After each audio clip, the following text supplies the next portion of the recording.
Right, here we have the initial steaming of this new workshop I've assembled. This is using the 1967 SE1. You've seen the information on the threads, and I'm just waiting for steam to get up now, and we'll see how well this one drives. This lovely 1950s workshop with its period tools, all in white boxes these came from. They've got the oiling holes in all the respective plain bearings, and so we'll see how well it actually runs this.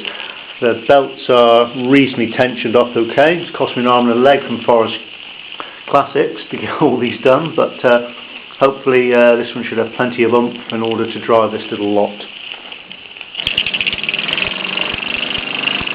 There we have it. It's a nice example of this. I've got this engine really as a extra with a blue oil can that I wanted to purchase because it was a rare colour, a Sutcliffe oil can. I believe Mr. Frederick Crammond would love to get his hands on it, which is a rarity, or unusual rather, and this rather splendid SE1 came with it, so decided to buy it anyway, and it does run extremely well. You see the engine with its little drip tray catches most of the rubbish that comes out, running this without any problem at all. I've got an identical workshop of this with an SE2A, so we've got the addition of forward and reverse motion. So there you have it running. You can see we've got an extra sort of 2-inch, 2.5-inch Meccano sprocket there, we've been driven by other engines, along with another pulley on the other side, so we could run it, connect it to a Bowman 101 or something like that. And this is all put together with some really lovely 1940s, 1950s green Meccano angle girders.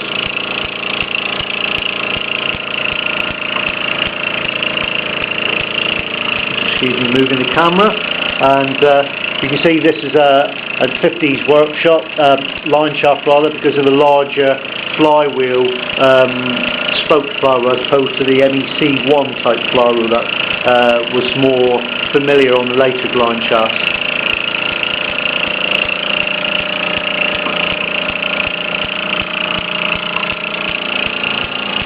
We'll move further down, we can get a closer view of the tools. This is what we call an unclipped wheel. You can see it's painted rim. It hasn't had a quick little turn on the lathe just to get rid of the roughish edge and get rid of any of the paint.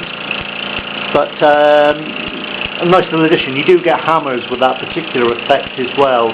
The grinder is a very early one, oil hose, and the two different types of carborundum grit wheels on it in red and green.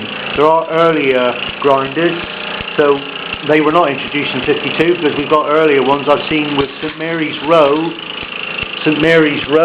excuse me, oops, design fault there, with St Mary's Row type addresses on them. I'll take that out for the moment. Get the problems ironed out now. With anyway, the grinders with cast iron frames, so you can get them even earlier than that. But anyway, as you can see, the SE1 is making light work of this. You can tell the speed at which it's going by the rate at which the hammer is moving. It's worrying me a bit that the flames are coming up around that boiler a bit. The lamp I'm using is not the really nice clean one I have for this engine. It's an older one from an NEC1, which some of the gauze on top is a little worn, and I think it tends to let through more methylated vapour than is normal. Consequently, we seem to be getting flames above the boiler.